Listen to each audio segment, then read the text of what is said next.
मैं हूं अनुपम शर्मा। आप देख रहे हैं राष्ट्रीय समाचार। खबरों में आगे बढ़ने से पहले एक नजर आज की हेडलाइंस पर। यूपी विधानसभा में बजट चर्चा शुरू। अध्यक्ष सतीश महाना विधायकों को बोलने देंगे। विकास और वित्तीय नीतियों पर बहस।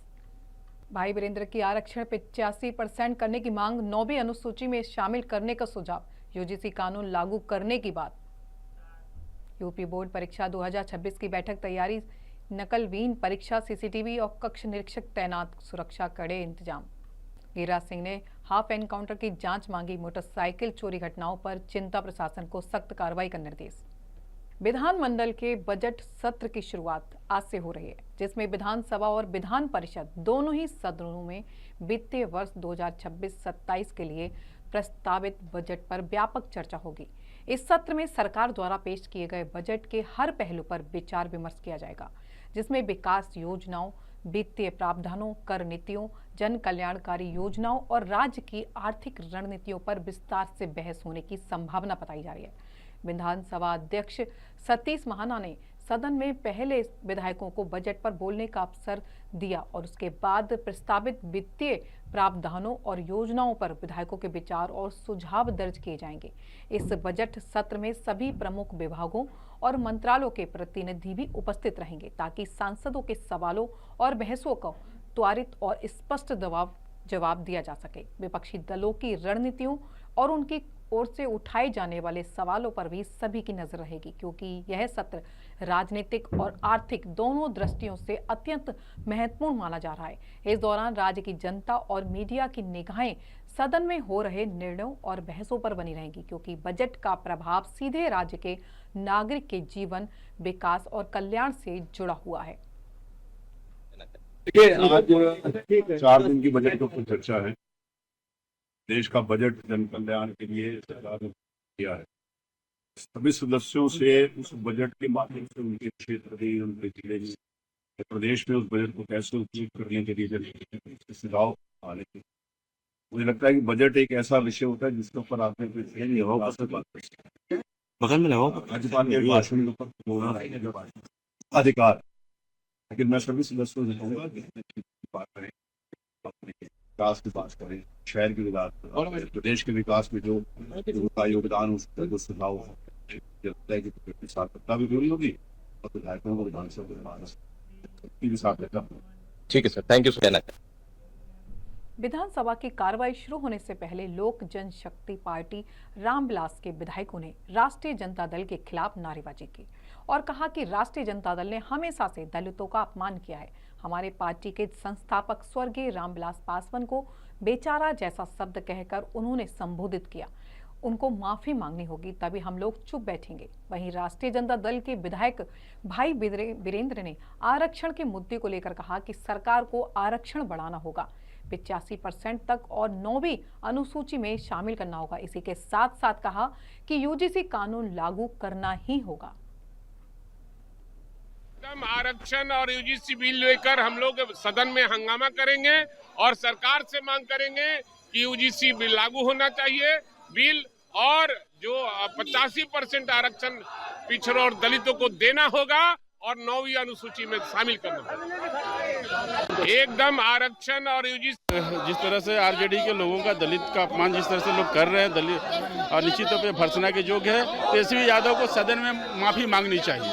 इस तरह की माफी मांगे तो हम लोग आगे और इसके बाद भी आगे कार्रवाई करते रहेंगे। हम लोग के विधायक बोल रहे हैं कि ऐसा तो कुछ हम लोगों ने कहा नहीं कि लोग जो उन्होंने जिस तरह का शब्द का इस्तेमाल, बेचारा शब्द का इस्तेमाल किया, पहली बार उनको विधायक बनाने वाले स्वर्गीय रामविलास पासवान जी थे, और उनको इस तरह की बात कहने वाले जो कह रहे हैं कि बेचारे हैं, निश्चित तौर पर भर्त्सना के योग्य है।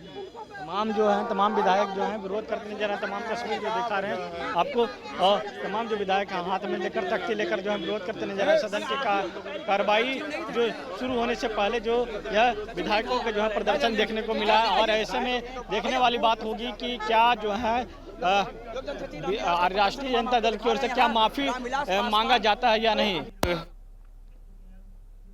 जिलाधिकारी अश्वनी कुमार पांडे की अध्यक्षता में यूपी बोर्ड हाई स्कूल और इंटरमीडिएट परीक्षा 2026 की तैयारी बैठक संपन्न हुई है, जिसमें परीक्षा को नकल विहीन और शांतिपूर्ण ढंग से कराने के लिए सख्त निर्देश दिए गए हैं। बैठक में 41 परीक्षा केंद्रों में 5 सेक्टर मजिस्ट्रेट और 41 स्टैटिक मजिस्ट्रेट की तैनाती की गई और सीसीटीवी निगरानी, परीक्षा कक्ष में 2 कक्ष निरीक्षक, ड्यूटी अनुपस्थिति पर अनुशासनात्मक कार्रवाई, स्ट्रांग रूम निरीक्षण, पेयजल, प्रकाश, शौचालय और सुरक्षा जैसी मूलभूत व्यवस्थाओं के बारे में विस्तार से चर्चा हुई। जिलाधिकारी ने अति संवेदनशील केंद्रों पर पर्याप्त पुलिस बल तैनात करने, परीक्षा केंद्रों के 100 मीटर क्षेत्र में निषेधाज्ञा लागू करने और 1 किलोमीटर परिधि में फोटोकॉपी, स्कैनर व ध्वनि विस्तार यंत्रों के संचालन पर फिलहाल रोक लगा दी है। इस वर्ष कुल 23,275 छात्र छात्राएं परीक्षा में शामिल होंगे।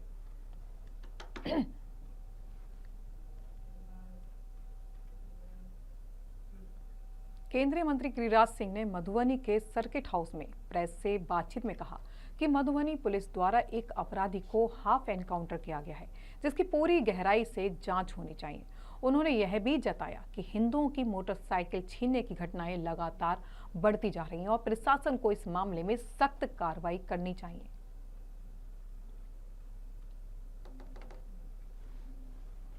एसी बंद करो, मेरे को लग रही है गला बैठने लगा।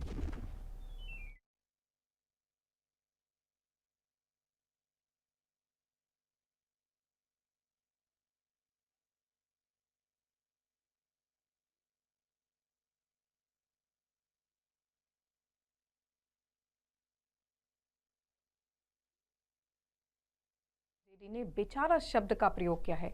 अब बेचारा कहना आरजेडी के लिए मुश्किल का काल बन गया है। एलजेपी-आर कोटे से बिहार सरकार के मंत्री संजय पासवान ने कहा कि हमारे नेता को बेचारा शब्द कहकर आरजेडी ने जिस प्रकार अपमान किया है, उनको पता नहीं है कि हमारे नेता को हमेशा दुनिया के लोग पूजते हैं और इस तरीके से अपमान से बिहार और देश के दलित में अपमान फैल गया है।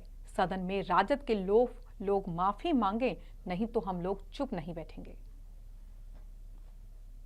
सदन में हमारे नेता श्रद्धेय रामविलास पासवान जी को बेचारे शब्द का प्रयोग किया। आपको पता है कि हमारे नेता को देश और दुनिया पूजती है और इस शब्द को प्रयोग से पूरे बिहार नहीं देश के दलित अति पिछड़ों के बीच असंतोष और दुख का लहर फैल गया है।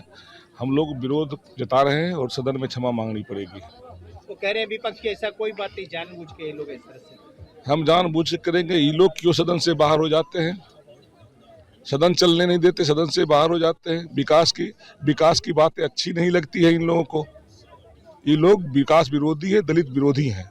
कह रहे थे आर पार के मूड में है। जब इन लोग का पोस्टर फेंका गया, मूर्ति हटाया गया, तब तो इन लोग चुप रहे और आज यहाँ झूठ का हंगामा कर रहे हैं। आज मुख्यमंत्री नीतीश कुमार ने फिर से महिलाओं के खाते में 10-10 हजार रुपए भेजे हैं, जिसको लेकर राष्ट्रीय जनता दल के विधायक सरकार को महिलाओं को प्रलोभन देकर पैसा भेज रही है। लेकिन बिहार में जिस प्रकार हत्याएं और रेप बढ़ गया है, उस पर शिकंजा लगाएगी। इसके साथ ही मुख्यमंत्री नीतीश कुमार खामोश हैं, जिन्होंने बिहार के लोगों से वादा किया था कि 1 करोड़ रोजगार देने का काम करेंगे। उसका क्या हुआ? महिलाओं को 2-2 लाख रुपया देने का काम करेंगे। रोजगार सृजन के लिए वह क्या कर रहे हैं? अब देखिए, लगातार बिहार में महिलाओं को यह एनडीए की सरकार लगातार ठगने का काम कर रही है, छलने का काम कर रही है। महिलाओं का अपमान हो रहा है। मुख्यमंत्री जी लगातार खामोश हैं। नीट छात्रा के साथ इतना बड़ा दुष्कर्म होता है। लगातार महिलाओं पर एसिड फेंके जा रहे हैं, महिलाओं पर अत्याचार हो रहा है, छोटी छोटी बच्चियों के साथ रेप हो रहा है, लेकिन मुख्यमंत्री जी खामोश हैं। मुख्यमंत्री जी ने वादा किया था कि हम 1 करोड़ लोगों को रोजगार देने का काम करेंगे और बिहार में महिलाओं को रोजगार के लिए 2 लाख रुपया देने का काम करेंगे। तो आज बिहार की महिलाएं पूछ रही, आज बिहार में लगभग 6 करोड़ से ज्यादा महिलाएं, इन्होंने कितने लोगों को देने का काम किया? आपने कहा 25 लाख पुनः देने का काम किया है। तो कुल मिला के अभी 2.25 करोड़ ही लोगों को मिला है। शेष महिला अभी भी अपने अधिकार के लिए, हक के लिए सरकार से उम्मीद करती है। दिल्ली में लैंड फॉर जॉब घोटाला मामले में आरजेडी प्रमुख लालू प्रसाद यादव और पूर्व मुख्यमंत्री राबड़ी देवी को बड़ी राहत मिली है। राउज एवेन्यू कोर्ट ने उम्र और स्वास्थ्य कारणों को देखते हुए दोनों को शारीरिक पेशी से छूट देते हुए वीडियो कॉन्फ्रेंसिंग के जरिए पेश होने की अनुमति दी है। वहीं मामले की सुनवाई में तेजी लाने के लिए अदालत ने 9 मार्च से रोजाना ट्रायल चलाने का निर्देश भी दिया है। इस पार्टी सांसद मीसा भारती ने कहा कि मामला न्यायालय में विचाराधीन है और उन्हें न्याय व्यवस्था पर पूरा भरोसा है। साथ ही उन्होंने यह भी कहा कि एक ही प्रकरण से जुड़े कई केस बनाए जाने से परिवार और समर्थकों को अनावश्यक परेशानी हो रही है। राष्ट्रीय जनता दल ने भी कानूनी प्रक्रिया और पारदर्शिता पर भरोसा बनाए रखने की अपील की है। प्रश्न में ही आपके ऊपर छुपा हुआ कि कह रहे हैं कि लगातार आप लोग के ऊपर इस तरह की कार्रवाई हो रही है और न्यायालय में मामला है। न्यायालय के ऊपर हम लोग को विश्वास है कि हम लोग को न्याय जरूर मिलेगा। और एक ही केस में बहुत सारे केस बना करके लोगों को परेशानी हो रही है, हम लोग को भी परेशानी हो रही है। अब न्यायालय का मामला है तो न्यायालय के सम्मान में तो जाना ही पड़ेगा। अब खबर बिहार से। बिहार में हत्या और रेप की घटनाएं थमने का नाम ही नहीं ले रही हैं। कल देर रात शेखपुरा में एक 9 साल की बच्ची के साथ रेप करके उसकी हत्या कर दी गई। अब इसे लेकर राष्ट्रीय जनता दल के विधायक अजय डांगी ने कहा कि बिहार में कोई भी सुरक्षित नहीं है। अभी शेखपुरा में घटना घटी, इससे पहले नीट छात्रा की रेप करके हत्या कर दी गई, उसका अभी तक अता पता तक नहीं लगा है। बिहार सिर्फ कहने के लिए सरकार है और कागजों में फाइल पड़ी हुई है। 20 सालों से बिहार में अपराध चरम सीमा पर है, लेकिन बिहार की सरकार चुप्पी साधी हुई है। सर्वविदित है, 20 साल के शासनकाल में हम लोग तो सदन के अंदर भी बात करते हैं, केवल कागजों पर है। कानून नाम का बिहार नहीं रह गया है। कानून व्यवस्था पर जितने लोग बिहार के लोग भरोसा करते हैं, वो व्यवस्था आज के डेट में नहीं मिल रहा है। आए दिन प्रतिदिन घटना घट रही है, चाहे पटना का नीट के छात्रा का साथ हो या बिहार में बहुत सारे जगह पर मामला हो। अपराध चरम सीमा पर है, लोग बदहाल है। इस तरीके से सुशासन के सरकार में जिस तरीके से बिहार के जनता ने जनादेश दिया है विश्वास करके, लेकिन सरकार का रवैया अच्छा नहीं। अब बात करेंगे बिल गेट्स की। बिल गेट्स जो गेट्स फाउंडेशन के चेयरमैन और वैश्विक स्वास्थ्य एवं शिक्षा क्षेत्रों में नवाचार और दान के लिए प्रसिद्ध हैं, आंध्र प्रदेश के अमरावती में एक विशेष दौरे पर पहुंचे। उनका आगमन गन्नावरम एयरपोर्ट पर राज्य के मंत्री नारा लोकेश द्वारा भव्य स्वागत समारोह के साथ किया गया, जिसमें स्थानीय अधिकारियों, मीडिया और नागरिकों ने भी भाग लिया। इस दौरे का उद्देश्य गेट्स फाउंडेशन के विभिन्न सामाजिक और स्वास्थ्य परियोजनाओं पर चर्चा करना है, राज्य में तकनीकी नवाचार और शिक्षा सुधार के अवसरों का अवलोकन करना और स्थानीय समुदाय के साथ अनुभव साझा करना था। मंत्री नारा लोकेश ने उनके योगदान और वैश्विक स्तर पर सकारात्मक बदलाव लाने के उनके प्रयासों की सराहना करते हुए कहा कि उनका दौरा राज्य में नई पहल और विकास योजनाओं के मार्गदर्शक साबित हो सकता है।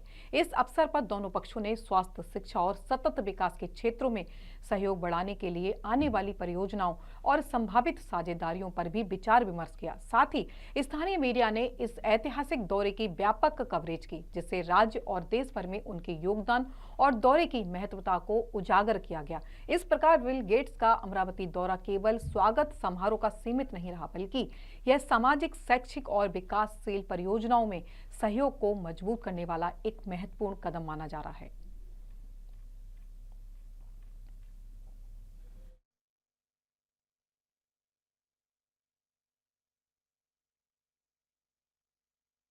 सोने से सजी भव्य प्रतिमा का अनावरण किया और महाशिवरात्रि के अवसर पर आयोजित महाआरती एवं शिव यात्रा में भाग लिया। यह कार्यक्रम सुवर्ण संकल्प फाउंडेशन द्वारा आयोजित किया गया, जिसमें बड़ी संख्या में श्रद्धालु उपस्थित थे। गृह मंत्री ने सावलीवाला महाराज द्वारा शुरू किए गए इस संकल्प और परियोजनाओं का पूरा करने में योगेश भाई पटेल और बड़ोदरा के नागरिकों के योगदान की सराहना की। उन्होंने प्रधानमंत्री नरेंद्र मोदी के नेतृत्व में पिछले 11 वर्षों में सनातन परंपराओं को मजबूत करने के प्रयासों का उल्लेख भी किया, जिसमें अयोध्या राम मंदिर, काशी विश्वनाथ कॉरिडोर, सोमनाथ मंदिर का पुनर्निर्माण और महाकाल कॉरिडोर जैसी पहल शामिल है। इस अवसर पर बड़ोदरा की महापौर पिंकी सोनी, राज्य मंत्री मनीषा वकील, सांसद हेमांग जोशी, भाजपा के वरिष्ठ नेता, विधायक और बड़ी संख्या में नागरिक उपस्थित थे।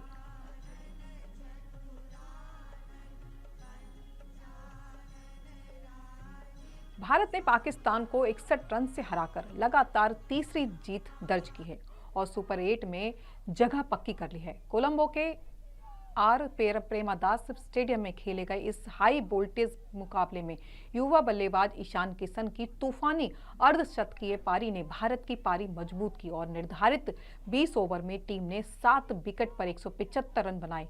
जवाब में पाकिस्तान 18 ओवर में 144 रन पर सिमट गई। शुरुआती ओवरों में हार्दिक पांड्या और जसप्रीत बुमराह ने मिलकर 3 अहम विकेट चटकाए, जिससे मैच का रुख भारत की ओर मोड़ दिया गया। अन्य भारतीय गेंदबाजों में अक्षर पटेल, वरुण चक्रवर्ती, कुलदीप यादव और तिलक वर्मा ने भी महत्वपूर्ण सफलता हासिल की है। सूर्य कुमार यादव की कप्तानी में टीम इंडिया ग्रुप ए की अंक तालिका में शीर्ष पर पहुंची और देश भर में जश्न का माहौल सा छा गया। इस जीत ने सिर्फ मैच नहीं बल्कि करोड़ों भारतीयों के गर्व और भावनाओं को भी ऊंचाई तक पहुंचाया है।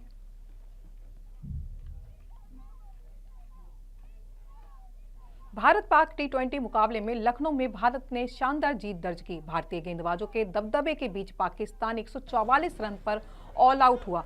अक्षर पटेल ने 44 रन पर उस्मान खान को आउट किया और हार्दिक पांड्या ने 19वें ओवर में उस्मान तारिक को पवेलियन भेजा। पूरे मैच में भारतीय गेंदबाजी ने पाकिस्तानी बल्लेबाजों को टिकने ही नहीं दिया, जिससे फैंस में जीत का जश्न सा छा गया।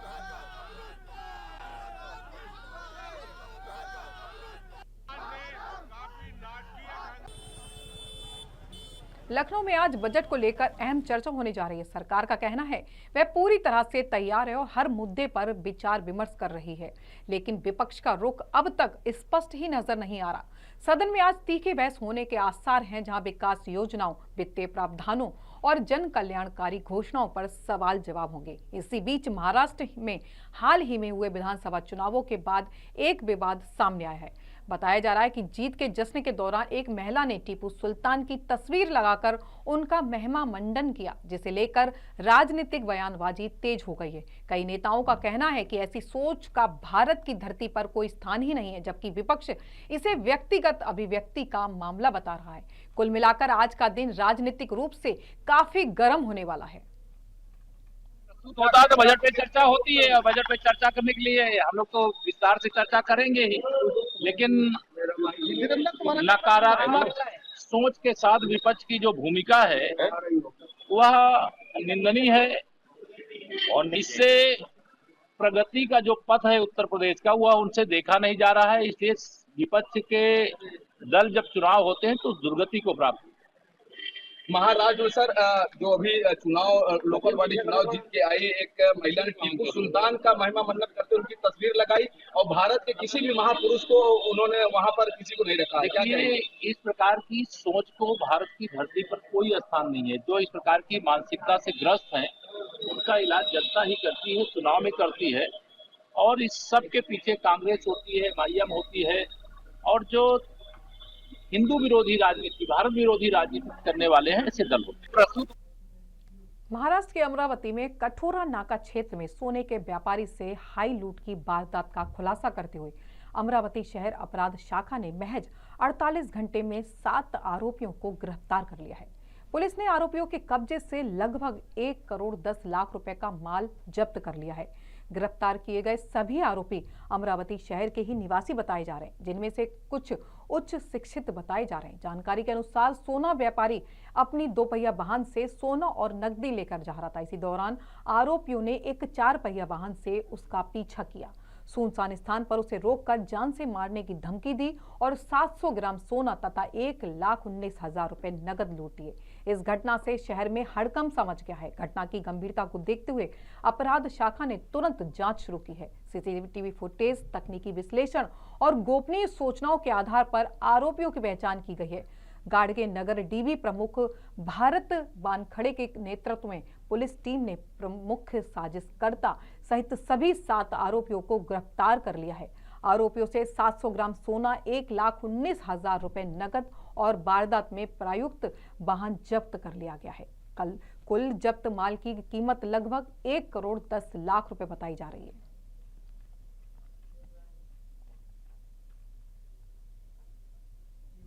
प्रधानमंत्री नरेंद्र मोदी आज नई दिल्ली स्थित भारत मंडपम में इंडिया एआई इम्पैक्ट एक्सपो 2026 का उद्घाटन करेंगे, जिसका समापन 20 फरवरी को इंडिया एआई इम्पैक्ट समिट के साथ होगा। 70,000 वर्ग मीटर में फैले 10 एरेना में आयोजित यह राष्ट्रीय मंच एआई के व्यावहारिक उपयोग, नीति और नवाचार को आम नागरिक तक पहुंचाने पर केंद्रित है। एक्सपो में 13 देशों जैसे Australia, Japan, United kingdom, France और जर्मनी सहित के पवेलियन, 300 से ज्यादा अधिक प्रदर्शनी मंडप, 600 प्लस स्टार्टअप्स और 500 से अधिक सत्र आयोजित होंगे, जिनमें 3250 से ज्यादा वक्ता भाग लेंगे। 2 लाख से अधिक आगंतुकों की अपेक्षा के साथ यह आयोजन वैश्विक एआई सहयोग, नई साझेदारियों और व्यावसायिक अवसरों को बढ़ावा देने की दिशा में एक महत्वपूर्ण कदम बताया जा रहा है। भारत के जाने माने उद्योगपति मानवता की नई मिसाल कायम करते हुए नजर आए हैं। गौतम अडानी गढ़वी परिवार को सांत्वना देने कच्छ के जरपरा पहुंचे। उद्योगपति अडानी अपने पिता को खो चुके हैं। नारायण भाई सेंधा गढ़वी के घर उन्हें सांत्वना देने पहुंचे। ये खबर चर्चा में इसलिए भी है क्योंकि औद्योगिक जगत के दिग्गज गौतम अडानी ने अपनी व्यस्त दिनचर्या के बीच मानवीय संबंधों को प्राथमिकता दी और जरपरा गांव का दौरा किया। मुद्रा तहसील के जरपरा में नारायण भाई भरूभाई सेंधा गढ़वी के पिता के निधन के बाद गौतम अडानी एक विशेष हेलीकॉप्टर से शोक संतप्त परिवार के पास पहुंचे। गांव में हेलीकॉप्टर उतारने के बाद वे वाहनों के काफिले के साथ गढ़वी परिवार के आंगन में दुख की इस घड़ी में साथ खड़े नजर आए। करोड़ों की अब्जों के साम्राज्य के स्वामी गौतम अडानी की इस सादगी और आत्मीयता से पूरा गांव भावुक हो गया।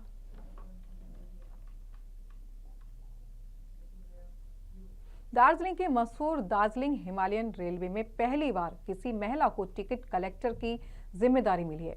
55 वर्षीय सरिता युलोमो को वरिष्ठ वाणिज्यिक सह टिकट संग्राहक सीसीटी के रूप में नियुक्त किया गया है, जो रेलवे के 145 साल के इतिहास में पहला ऐसा अवसर है। सरिता युलोमो गोरखा समुदाय से हैं। इससे पहले न्यू जलपाईगुड़ी स्टेशन पर सीटीसी के रूप में काम कर चुकी हैं। उन्होंने राजधानी एक्सप्रेस, गुवाहाटी बेंगलुरु एक्सप्रेस और अमृत भारत एक्सप्रेस जैसी कई ट्रेनों में टिकट कलेक्टर की जिम्मेदारी निभाई है। टॉय ट्रेन में उन्हें अकेले यात्रियों और पर्यटकों की पूरी जिम्मेदारी संभालनी होती है। उन्होंने बताया कि पहले दिन की यात्रा सफलतापूर्वक पूरी करने के बाद उन्हें बहुत खुशी हुई। सरिता की यह नियुक्ति न केवल उनके लिए बल्कि पूरे क्षेत्र की महिलाओं के लिए एक प्रेरणा के रूप में देखा जा रहा है। भारतीय टीम ने कप्तान सूर्य कुमार यादव के नेतृत्व में पाकिस्तान के खिलाफ 61 रनों की ऐतिहासिक जीत दर्ज करते हुए सुपर 8 में अपनी जगह पक्की कर ली है। आर प्रेमदासा स्टेडियम की धीमी पिच पर खेले गए इस मुकाबले में भारत ने टॉस हारकर पहले बल्लेबाजी करते हुए 20 ओवर में 7 विकेट पर 175 रन बनाए। जवाब में पाकिस्तान की टीम ने 18 ओवर में 144 रन पर सिमट गई। मैच का निर्णायक मोड़ पारी की शुरुआत में ही आ गया, जब हार्दिक पांड्या और जसप्रीत बुमराह ने मिलकर सिर्फ 9 गेंदों के भीतर 3 अहम विकेट झटक दिए। साहिबजादा फरहान, सैम अयूब और सलमान अली आगा को पवेलियन भेजते ही पाकिस्तान दबाव में आ गया। यह जीत भारत की पाकिस्तान पर T20 अंतर्राष्ट्रीय में रनों के अंतर से सबसे बड़ी जीत, जबकि T20 वर्ल्ड कप इतिहास में पाकिस्तान की दूसरी सबसे बड़ी हार रही है। इससे पहले 2014 में उन्हें वेस्ट इंडीज क्रिकेट टीम के खिलाफ 84 रनों से हार झेलनी पड़ी थी।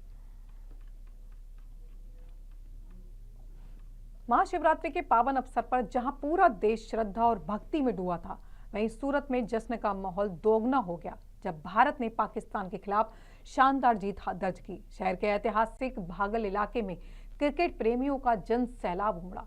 तिरंगे लहराए, ढोल नगाड़ों की गूंज हुई, सड़कों पर उत्सव सा छा गया। हर हर महादेव के जयकारों के बीच देशभक्ति के गीतों ने माहौल को और भावुक बना दिया। इस तरह महाशिवरात्रि के पावन दिन पर शिव शक्ति, शिव भक्ति और राष्ट्र गौरव का अनोखा संगम देखने को मिला, जिसने इस जीत को सूरत के लिए एक यादगार बना दिया।